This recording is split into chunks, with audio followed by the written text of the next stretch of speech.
Start rolling. இவர்கள் ஆட்சிக்கு வந்ததும் செய்த முதல் வேலை தமிழகத்தில் இந்த 8 வழிச்சாலைக்கு எதிராக நடந்த எல்லா போராட்டங்களின் பின்னணியிலும் திமுக இருந்து தூண்டிவிட்டது. நாங்கள் சேலம் 8 வழிச்சாலையை எதிர்க்கவே இல்லை என்று பச்சையாக பத்திரிகையாளர் சந்திப்பில் போய் சொன்னார். சாலை போடக்கூடாதுன்னு எந்த காலத்திலும் திமுக சொல்லவே இல்லை. அது 8 வழிச்சாலையில் தமிழகமே கொதிச்சு போச்சு. திமுக அரசு கொண்டு வந்த இன்னொரு ரியல் எஸ்டேட் திட்டம் என்னவென்றால் பரந்தூர் விமான நிலையம். சுற்றுவட்டார பகுதிகளில் இருக்கக்கூடிய நிலங்கள் அத்தனையையும் வாங்கி போட்டாங்க. மு.க. ஸ்டாலின் குடும்பம் எத்தகைய பேராசை பிடித்த குடும்பம் என்பதை நீங்கள் நினைவில் வைத்துக் கொண்டு 2026 தேர்தலில் நீங்கள் வாக்களிக்க வேண்டும். ஃபர்ஸ்ட் இது கேட்பதற்கு அவமானமாக இல்லையா? கூச்சமே இல்லாமல் தோளில் பச்சை துண்டு போட்டுக்கிட்டு நானும் ஒரு டெல்டாக்காரன்னு எத்தனை முறை முதல்வர் பேசியிருக்கிறார், கவனித்திருக்கிறீர்களா? அதில் நானும் மகிழ்ச்சி அடைகிறேன்னா நானும் ஒரு டெல்டாக்காரன், அந்த அடிப்படையில் நானும் மகிழ்ச்சி அடைகிறேன்.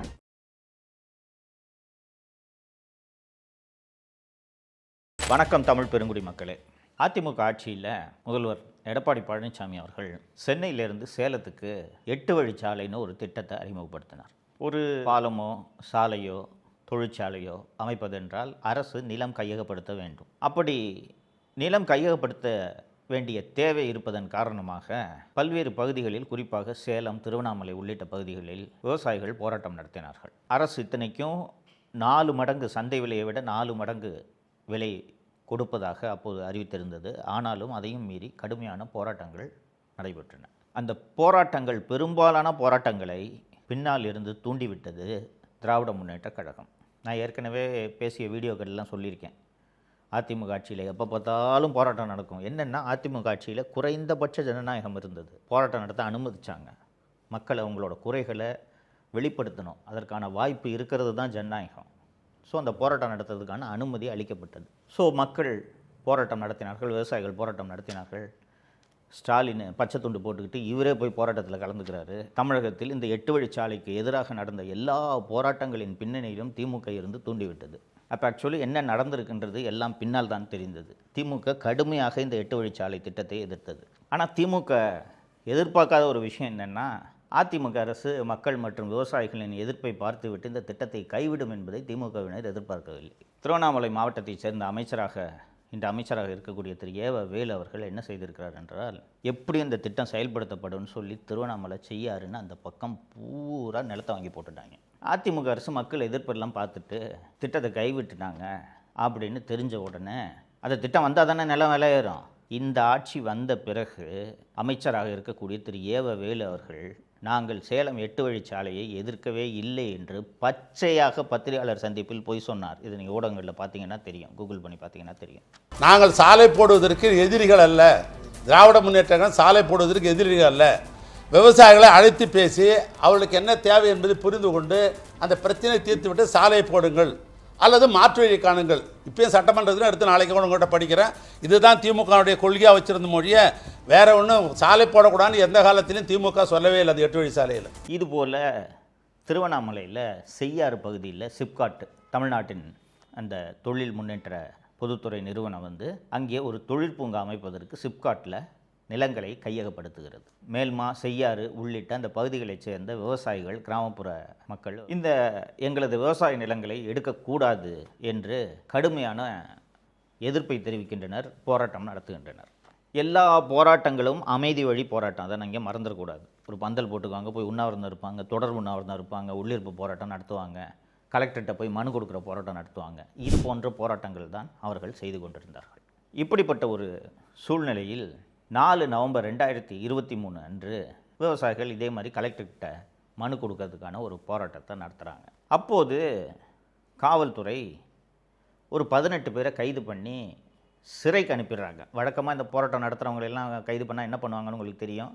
கல்யாண மண்டபத்தில் வச்சு ஒரு கேஸை போட்டு விட்ருவாங்க, சாயங்காலம் 6 மணிக்கு அனுப்பி விட்ருவாங்க. இதுதான் வழக்கமாக நடக்கக்கூடிய விஷயம். ஆனால் செய்யாறு மேல்மா பகுதியில் இந்த போராட்டம் நடத்தியதில் 20 பேரை ரிமாண்டுக்கு அனுப்பிச்சிட்டாங்க சிறைக்கு. ரிமாண்டுக்கு அனுப்பியதோடு இல்லாமல் பாக்கியராஜ், பச்சையப்பன், தேவன், சோழன், அருள் ஆறுமுகம், திருமால் உள்ளிட்ட 7 பேரை குண்டர் சட்டத்தில் அடைத்தது திமுக அரசு. நம்ப முடியுதா உங்களால்? குண்டர் சட்டம் என்பது எதற்காக? ரவுடிகளை, கொலை செய்பவர்களை, நில அபகரிப்பில் ஈடுபடுபவர்களை, கள்ளச்சாராயம் காய்ச்சுபவர்களை, போதைப்பொருள் விற்பவர்களை தடுப்பதற்காக உருவாக்கப்பட்ட அந்த குண்டர் சட்டத்தில் விவசாயிகளை அடைத்தது இந்த திமுக அரசு. தமிழகமே கொதிச்சு போச்சு.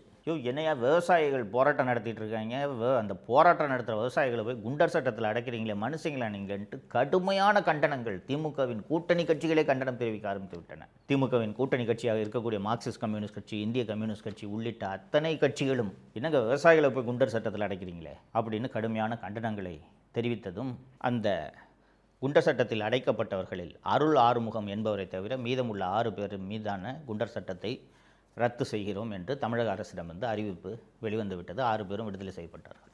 அப்போது அரசு சார்பில் சொல்லப்பட்ட விளக்கம் என்ன தெரியுமா? முதல்வருக்கு தெரியாமல் குண்டர் சட்டத்தை போட்டுட்டாங்க, முதல்வரோட கவனத்துக்கு நாங்கள் கொண்டு சென்றதும் ரிலீஸ் பண்ண சொல்லிட்டாரு அப்படின்னு. ஃபஸ்ட்டு இது கேட்பதற்கு அவமானமாக இல்லையா? ஒரு சிப்காட் நிலம் எடுக்கிறதுக்கு விவசாயிகள் போராட்டம் பண்ணுறாங்க, அந்த போராட்டத்தில் இருக்கவங்கள ரிமாண்டு பண்ணுறாங்க, ரிமாண்டு பண்ணி அதில் 7 பேர் மேலே குண்டாஸ் ஆக்ட் போடுறாங்க. இது எப்படி ஒரு முதல்வருக்கு தெரியாமல் இருக்கும்? உளவுத்துறை இதை முதல்வரிடம் சொல்ல வேண்டாமா? முதல்வருக்கு தெரியாமல் இது நடந்து விட்டது என்பதை சொல்வதற்கு உங்களுக்கு வெட்கமாக இருக்க வேண்டாமா? சரிங்க, உண்மையிலே தெரியல என்று ஒரு வாதத்துக்கு வச்சுக்குவோம். தெரியாமல் போட்டுட்டாங்க. வாபஸ் வாங்கின உடனே அந்த குண்டாஸ் டிடென்ஷன் ஆக்டை ரெக்கமெண்ட் பண்ண அந்த எஸ்பியையும் அந்த குண்டாஸ் டிடென்ஷன் ஆர்டரில் கையெழுத்து போட்ட அந்த கலெக்டரையும் ஒரு நல்ல முதல்வராக இருந்தால் சஸ்பெண்ட் செய்திருக்க வேண்டுமா வேண்டாமா? யோசித்து பாருங்கள். இதுவரைக்கும் ஒரே ஒரு நடவடிக்கை கூட அந்த கலெக்டர் மேலேயோ எஸ்பி மேலேயோ எடுக்கவில்லை. ட்ரான்ஸ்ஃபர் கூட பண்ணலைங்க. என்ன காரணம் என்று யோசித்து பாருங்கள். அந்த இடத்துல சிப்காட் வரும். சிப்காட் வந்துச்சுன்னா நிலமெல்லாம் விலை ஏறும் என்று திருவண்ணாமலை மாவட்டத்தைச் சேர்ந்த நெடுஞ்சாலைத்துறை அமைச்சர் திரு ஏவ வேலு அந்த ஏரியா பூரா நிலத்தை வாங்கி போட்டிருக்காரு. நிலத்தை வாங்கி போட்ட பிறகு அந்த சிப்காட் வந்தால் தானே நிலத்தோட விலை ஏறும். ஏற்கனவே 8 வழிச்சாலை ரத்து பண்ணதுனால அவர் வாங்கி போட்ட நிலம் விலை ஏறல. இப்போ சிப்காட்டும் வராமல் போச்சுன்னா இதனால் ஏவ வேலு சொல்லித்தான் அந்த மாவட்ட ஆட்சியர் இந்த விவசாயிகளை குண்டர் சட்டத்தில் அடைத்திருக்கிறார். கூச்சமே இல்லாமல் தோளில் பச்சை துண்டு போட்டுக்கிட்டு நானும் ஒரு டெல்டாக்காரன்னு எத்தனை முறை முதல்வர் பேசியிருக்கிறார், கவனித்திருக்கிறீர்களா?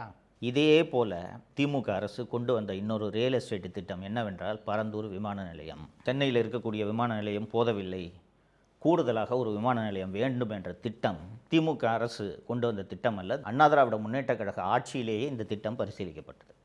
மொத்தம் 4 இடங்கள் பரிசீலிக்கப்படுகின்றன. படாலம், திருப்போரூர், பன்னூர் மற்றும் பரந்தூர் ஆகிய 4 இடங்களை புதிய விமான நிலையம் கட்டுவதற்கு அரசு பரிசீலிக்கிறது. பரந்தூர்லையும் விமான நிலையம் கட்டினா எவ்வளவு விவசாய நிலங்கள் பறிபோகின்றன, எவ்வளவு நீர்நிலைகள் பறிபோகின்றன என்பதையெல்லாம் ஆராய்வதற்கு அண்ணா திராவிட முன்னேற்றக் கழக ஆட்சியிலேயே வருவாய்த்துறை அதிகாரிகள் போய் அங்கே நில அளவையெல்லாம் செய்யும்போது அந்த ஊர் மக்கள் எல்லாம் சேர்ந்து எதிர்ப்பு தெரிவிக்கிறார்கள். எதிர்ப்பு தெரிவித்த உடனே பரந்தூரில் விமான நிலையம் கட்டலாம் என்ற எண்ணத்தை அதிமுக அரசு அப்படியே விட்டுவிட்டது. ஸோ அடுத்த திமுக ஆட்சிக்கு வருது, ரைட்டுங்களா?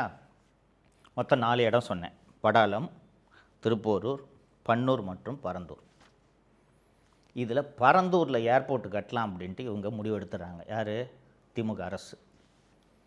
ஸோ 2021 இவர்கள் ஆட்சிக்கு வந்ததும் செய்த முதல் வேலை அந்த பரந்தூர் மற்றும் சுற்றுவட்டார பகுதிகளில் இருக்கக்கூடிய நிலங்கள் அத்தனையையும் வாங்கி போட்டார்கள். பரந்தூரில் விமான நிலையம் வரப்போகுதுன்றதுக்கு முன்னாடி பரந்தூர் பகுதியில் ஒரு ஏக்கரோட விலை எவ்வளோ தெரியுமா? 2 லட்சம். 2021 ஜனவரின்னு வச்சுக்கோங்களேன். நல்லா விளையிற 3 போகம் நெல் விளையிற பூமி அது. பலமுறை நாங்கள் போயிட்டு சவுக்கு மீடியா சார்பாக வீடியோ எடுத்து போட்டிருக்கோம். பரந்தூர் தான் விமான நிலையம்ட்டு திமுக அரசு முடிவெடுத்து விட்ட பிறகு 8 கோடி கொடுத்தால் கூட, ஒரு ஏக்கர் 8 கோடி கொடுத்தால் கூட இன்று விற்பதற்கு அங்கே நிலம் இல்லை. அந்த அளவுக்கு நிலம் வெளியேறிவிட்டது. என்ன காரணம் என்றால் அங்கே விமான நிலையம் வந்தால் அருகாமையில் 5 நட்சத்திர ஓட்டல்களை கட்டி கொள்ளை காசு சம்பாதிக்கலாம் என்று திமுகவினர் அத்தனை பேரும், திமுகவினர் மட்டுமல்லாமல் ஐஏஎஸ் அதிகாரிகள், ஐபிஎஸ் அதிகாரிகள் அத்தனை பேரும் நிலத்தை அங்கே வாங்கி போட்டுவிட்டு தான் இந்த விமான நிலையம் வந்தே தீர வேண்டும் என்று துடிக்கிறார்கள். இதுதான் டெல்டாக்கார முதல்வர் செய்யக்கூடிய வேலையா? அது மட்டுமல்ல, அந்த பரந்தூர் மக்கள் 1000 நாட்களை கடந்து தொடர்ந்து போராடி கொண்டிருக்கிறார்கள். பரந்தூர், ஏகனாபுரம் அந்த பகுதியில் உள்ள கிராமம். அந்த ஊர் எப்படிப்பட்ட ஊர்ன்றது சொல்லிடுறேன். காஞ்சிபுரம் மாவட்டத்தில் இருக்க ஊர். மோட்டார் பாசனம் கிடையாது, நதிநீர் பாசனம் கிடையாது, 3 போகம் நெல் விளையக்கூடிய பூமி. எப்படி பாசனம் என்று கேட்டீர்கள் என்றால், பெரிய பெரிய பல்லவ ஆட்சி காலத்தில் உருவாக்கப்பட்ட பெரிய பெரிய ஏரிகள் அங்கே இருக்கின்றன. பெரிய ஏரி, கம்பன் கால்வாய் என்று ஒரு கால்வாய் அங்கே ஓடுகிறது, பெரிய ஏரி இருக்கிறது.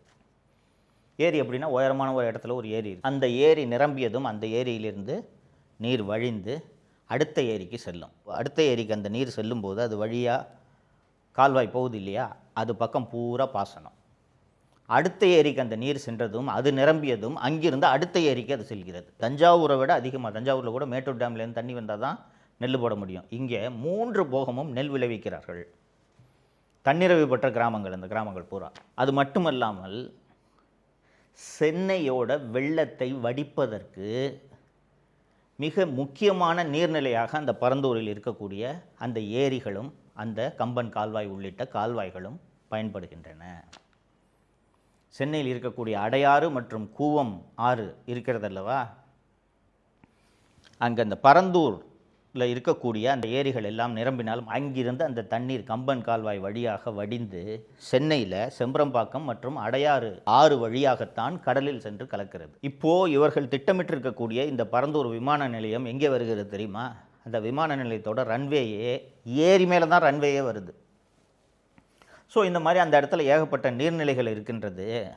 அந்த நீர்நிலைகள்லாம் எந்த அளவுக்கு பாதிக்கப்படுகிறது என்பதை ஆராய்ந்து விட்டு நாங்கள் விமான நிலையம் அமைக்கிறோம் என்று திமுக அரசே மச்சேந்திரநாதன் ஐஏஎஸ் என்பவர் தலைமையில் இந்த நீர்நிலைகளுக்கு ஏற்படக்கூடிய பாதிப்பை மட்டும் ஆராய்வதற்கு மச்சேந்திரநாதன் ஐஏஎஸ் அவர்கள் தலைமையில் ஒரு கமிட்டியை அமைக்கிறார்கள். அந்த கமிட்டி தனது அறிக்கையை எவ்வளவு நீர்நிலைகள் பாதிக்கப்படுகின்றன தனது அறிக்கையை கொடுத்து விட்டது. அந்த அறிக்கையை இன்று வரை திமுக அரசு வெளியிடவில்லை. 2023 ஒரு அவசர சட்டத்தை திமுக அரசு சட்டப்பேரவையில் விவாதமே இல்லாமல் நிறைவேற்றியது. என்ன அந்த சட்டம்? அவசர சட்டம் என்றால், அரசு திட்டத்துக்கு நீர்நிலைகள் இருந்தால் சுற்றுச்சூழல் ஆய்வு நடத்தாமல் நிலம் கையகப்படுத்தக்கூடாது என்பதுதான் இன்றைக்கி இருக்கக்கூடிய சட்டம். மிக மிக முக்கியமான திட்டங்களாக இருந்தால் எந்த விதமான விதிமுறைகளையும் பின்பற்றாமல் எல்லா நிலங்களையும் கையகப்படுத்தலாம்னு ஒரு சட்ட திருத்தத்தை கொண்டு வராங்க. இது 2023 இந்த சட்ட திருத்தத்தை கொண்டு வந்துட்டாங்க. சரியாக 2026 மார்ச் முதல் வாரத்தில் தமிழக அரசு ஒரு அரசாணையை வெளியிடுகிறது. என்ன அந்த அரசாணை என்றால், பரந்தூர் விமான நிலைய திட்டம் இந்த அவசர சட்டம் சொன்னேன்ல, இந்த சட்டத்தின் கீழ் கொண்டு வரப்பட்டு விட்டது. ஸோ நீர்நிலைகள் எல்லாம் இருந்தாலும் பரந்தூர் விமான நிலையத்திற்காக இந்த நிலங்களை யாருடைய எதிர்ப்பையும் மீறி கையகப்படுத்தலாம் என்பதுதான் இந்த அவசர சட்டத்தோட நோக்கம். அந்த பரந்தூர் மக்கள் நடத்திய அந்த போராட்டத்தை ஊடகங்கள் சென்று கவர் செய்துவிடக்கூடாது என்பதற்காக கிட்டத்தட்ட 2 வருடங்கள் ஏகனாபுரம் உள்ளிட்ட 13 கிராமங்களை ஊரடங்கில் வைத்திருப்பது போல தமிழக அரசு வைத்திருந்தது. அந்த ஊருக்கு போகிற 4 எல்லையிலும் காவல்துறையை போட்டு அந்த ஊர்க்காரங்களை தவிர வேறு யாருமே உள்ளே செல்லக்கூடாது, பத்திரிகையாளர்கள் செல்லக்கூடாது. இவ்வளவு பாதுகாப்பு ஏற்பாடுகளை எல்லாம் செய்து இவர்களுடைய நோக்கம் விமான நிலையத்தை கொண்டு வந்து தொழில் வளர்ச்சியை பெருக்க வேண்டும் என்பது அல்ல. அந்த பக்கத்தில் தமிழக முதல்வர் அவர்களுக்கு சொந்தமான அந்த பண்ணை வீடு எங்கே இருக்கிறது தெரியுமா? உளுந்தை என்ற கிராமத்தில் இருக்கிறது. அன்னியார் திருமதி துர்கா ஸ்டாலின் நடத்தி கொண்டிருந்த ஸ்ப்ரிங்ஸ் மினரல் வாட்டரோட இடமும் அங்கே தான் இருக்கிறது. அந்த பரந்தூர் ஏர்போர்ட் வந்துச்சுன்னா உளுந்தையில் இவர்களுடைய நிலம் மட்டுமல்லாமல் இவர்கள் பினாமி பெயர்களில் வாங்கி போட்டுள்ள நிலங்கள் அத்தனையின் விலையும் பல மடங்கு உயரும். இந்த குடும்பத்தோட பேராசை எப்படிப்பட்ட பேராசை என்பது உங்களுக்கு புரிகிறதா? ஏற்கனவே நான் 2 லட்சம் கோடிக்கு மேலே சம்பாரிச்சிருக்காங்கன்னு சொல்லியிருக்கேன். அது போதாதா? ஆயிரக்கணக்கான ஆண்டுகளாக விவசாயத்தில் ஈடுபட்டு கொண்டிருக்கக்கூடிய அந்த மக்களின் வயிற்றில் அடித்து நீங்கள் விமான நிலையம் கட்ட வேண்டுமா? நீங்களும் நானும் வேறு வேலை செய்து பிழைத்து கொள்ளலாம். தான் வச்சிருக்கிற 2 ஏக்கர் நிலத்தில் 3 போகம் நெல் மட்டும் விளைவிச்சு அதன் மூலமாக தனது வாழ்வை நடத்தி கொண்டிருக்கக்கூடிய விவசாயிகிட்டு கையில் பணத்தை கொடுத்து அப்பார்ட்மெண்ட்டில் போய் 8வது மாடியில் குடியிருன்னு அவன் எப்படிங்க குடியிருப்பான்? தொழில் என்னங்க பண்ணுவான்? விவசாயத்தை தவிர அவனுக்கு வேறு எந்த தொழிலும் தெரியாது. ஆனால் அவர்கள் வயிற்றில் அடித்து அந்த விமான நிலையத்தை எப்படியாவது கொண்டு வர வேண்டும் என்று தான் தேர்தல் நெருக்கத்தில் 2026 மார்ச் மாதத்தில் இவர்கள் பரந்தூர் விமான நிலையத்தை இந்த அவசர சட்டத்தின் கீழே கொண்டு வந்திருக்கிறார்கள். இந்த மு.க. ஸ்டாலின் குடும்பம் எத்தகைய பேராசை பிடித்த குடும்பம் என்பதை நீங்கள் நினைவில் வைத்துக்கொண்டு 2026 தேர்தலில் நீங்கள் வாக்களிக்க வேண்டும். விவசாயிகள் வயிற்றில் அடித்த ஆட்சி தான் இந்த ஆட்சி என்பதை நீங்கள் மறந்துவிடக்கூடாது. இதையெல்லாம் மனதில் வைத்துக்கொண்டு நீங்கள் வாக்களிக்க வேண்டும். தப்பித்தவறி திராவிட முன்னேற்ற கழக ஆட்சி மீண்டும் வந்தால் காஞ்சிபுரம் உள்ளிட்ட பகுதிகளில் இருக்கக்கூடிய விவசாயம் மொத்தமாக அழிக்கப்பட்டு விடும் என்பதை நீங்கள் மறந்து விடாதீர்கள். அது மட்டுமல்ல, அந்த ஏரிகளின் மீது கட்டிடங்கள் கட்டப்பட்டால் சென்னை வெள்ளக்காடாகும் அபாயமும் இருக்கிறது என்பதை நீங்கள் மறந்துவிடக்கூடாது. இதை மனசில் வச்சுக்கிட்டு நீங்கள் வாக்களிக்கணுன்றது தான் நான் உங்ககிட்ட வைக்கக்கூடிய வேண்டுகோள், கோரிக்கை. நன்றி. தமிழகத்தை காப்போம்